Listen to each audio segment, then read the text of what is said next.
सही बुखारी नंबर 2447 में मौजूद एक हदीस में हुजूर नबी अकरम सल्लल्लाहु अलैहि वसल्लम ने तंबीह की है कि ज़ुल्म क़यामत के दिन अंधेरों में बदल जाएगा। इससे बचना बहुत ज़रूरी है, क्योंकि जो लोग अपने आप को तारीकी में डूबे हुए पाते हैं वो जन्नत का रास्ता नहीं पा सकते। सिर्फ वही लोग कामयाब होंगे जिन्हें रहनुमाई की रोशनी फराहम की जाएगी। जबर कई शक्लें ले सकता है। पहली कसम वो है जब कोई अल्लाह ताला के अहकाम को पूरा करने में नाकाम रहता है और इसकी ममानतों से इज्तिनाब करता है। अगरचे इसका अल्लाह ताला की लामहदूद हैसियत पर कोई असर नहीं होता, लेकिन इससे इंसान दोनों जहानों में तारीकी में डूब जाएगा।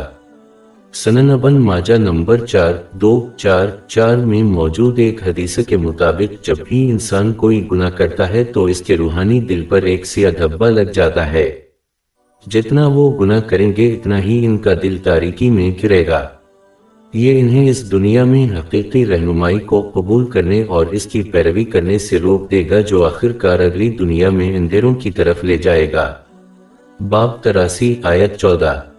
देखो, ये जो आमाल बद करते हैं उनका उनके दिलों पर जंग बैठ गया है। सलम की अगली कसम वो है जब कोई शख्स अपने जिस्म और दीगर दुनियावी नेमतों की सूरत में जो अल्लाह ताला की तरफ से दी गई अमानत को पूरा न करके अपने आप पर जुल्म करता है, जिसमें सबसे बड़ा ईमान है। इस्लामी इल्म हासिल करने और इस पर अमल करने के जरिए इसकी हिफाजत और मजबूती होनी चाहिए। दूसरी नेमतें जो किसी के पास हैं इनका इस्तेमाल अल्लाह ताला की रजा के लिए करना चाहिए। सलम की आखिरी कसम वो है जब कोई दूसरे के साथ बदसलूकी करे। अल्लाह ताला इन गुनाहों को इस वक्त तक मुआफ नहीं करेगा जब तक कि मजलूम इनको पहले मुआफ ना कर दे। चूंकि लोग इतने मेहरबान नहीं हैं, ऐसा होने का इम्कान नहीं है।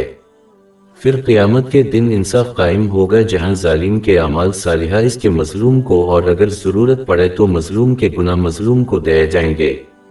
इससे जालिम को जहन्नम में डाला जा सकता है। सही मुस्लिम नंबर 6579 में मौजूद एक हदीस में इसकी तंबीह की गई है।